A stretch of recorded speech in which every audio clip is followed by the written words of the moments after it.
Sem Deus nada eu sou neste mundo. Sem Deus eu não tenho nenhum valor. Minha história enfim será inútil se não for pelo teu amor. Minha história enfim será inútil se não for pelo teu grande amor. Vinde, pois, e arrazoemos, diz o Senhor.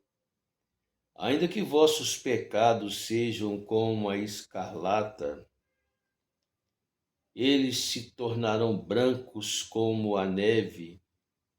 Ainda que sejam vermelhos como carmesim, se tornarão como a lã. É apenas um texto que encontra-se no primeiro capítulo do livro escrito por Isaías, no versículo 18. Era uma convocação para Israel, para que se arrependesse dos seus erros. Uma convocação que eu diria atemporal, que serve muito bem para nossas vidas. E aquele que ouve a voz que ecoou aproximadamente 740 anos antes desse Deus maravilhoso vir numa simples forma mortal, ela ecoa até os dias de hoje. E a grande realidade é que todo aquele que entregue, confia em Deus, Deus não leva em conta o passado. Nessa manhã de oração, antes de eu orar, eu liguei a televisão e estava vendo uma reportagem de uma jovem, 30 anos, não me lembro o nome dela, mas que cometeu um crime brutal, uma barbaridade, matando um casal de idosos porque estava endividada. E essa mensagem, se eu falar aqui, logicamente não faltará quem critique o tanto que ela está sendo condenada e com justiça. Afinal, ela cometeu uma barbárie. Mas e se eu disser que foi para pessoas tais como esta jovem de 30 anos que Deus morreu na cruz? Que existe a possibilidade de perdão.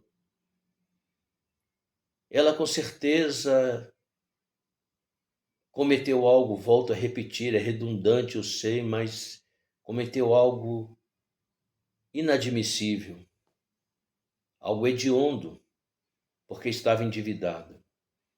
Matou esse casal de idosos, pegou os pertences deles e tentou fugir para uma cidade aqui perto de minha capital de Belo Horizonte, Governador Valadares. Provavelmente, com justa razão, ela será condenada, passará e cumprirá a sua pena. Mas quem sabe aí está a libertação, enfim, através disso, de uma conversão, porque Deus não leva em conta o tempo da ignorância e nós não estamos sequer preparados para compreender quão profundo, quão incomensurável é o amor de Deus. O que me reporta a uma outra passagem que Jesus Cristo, vendo uma mulher adúltera, e os fariseus e os religiosos com as mãos com pedras querendo apedrejar essa mulher porque ela havia sido pega em adultério. E então veio uma voz que ecoou ao longo dos anais da história também, quando Jesus disse: aquele que não tiver pecado, que atire a primeira pedra. A grande realidade é que não há um justo sequer. Romanos deixa bem claro isso no capítulo 3. Ele diz que não há quem faça o bem. Todos pecaram porquanto destituídos da glória de Deus estão. Mas aquele que encontra em Cristo o perdão, consegue uma nova vida. Somos escravos do pecado. Não estou aqui de forma alguma inocentando esta mulher, mas estou aqui dizendo não só para ela, mas quantos outros que cometeram atrocidades, mas entregaram a sua vida a Cristo Jesus. Aliás, quem escreveu este livro Romanos é alguém que se considerava entre todos o mais indigno. E, no entanto, ele deixa no capítulo 8 algo tão maravilhoso. Quando no início do capítulo 8 ele diz que não há condenação para os que estão em Cristo Jesus, aqueles que andam no Espírito, aqueles que entregaram a sua vida e abriram o seu coração e se arrependeram com toda sinceridade. Há esperança. Diferente de nós termos cometido uma atrocidade, uma barbaridade como esta jovem.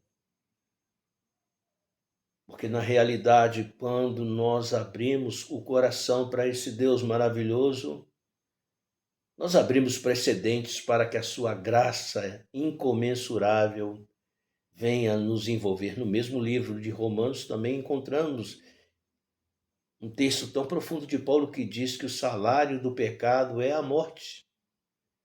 Mas vem o dom gratuito através da graça de Deus. Então, pela graça nós somos salvos.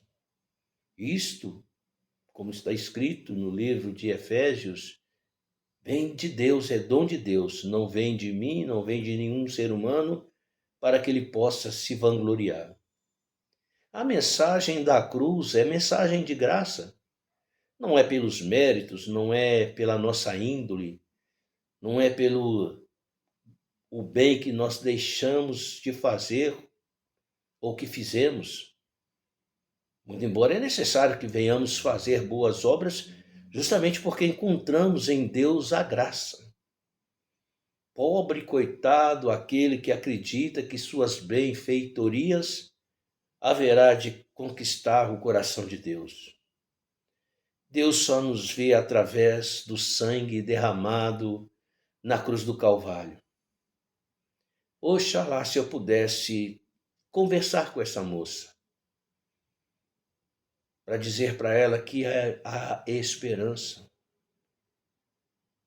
que há um novo caminho, e tudo o que ela precisa é, sinceramente, arrepender-se dos seus pecados, entregar sua vida a Cristo Jesus.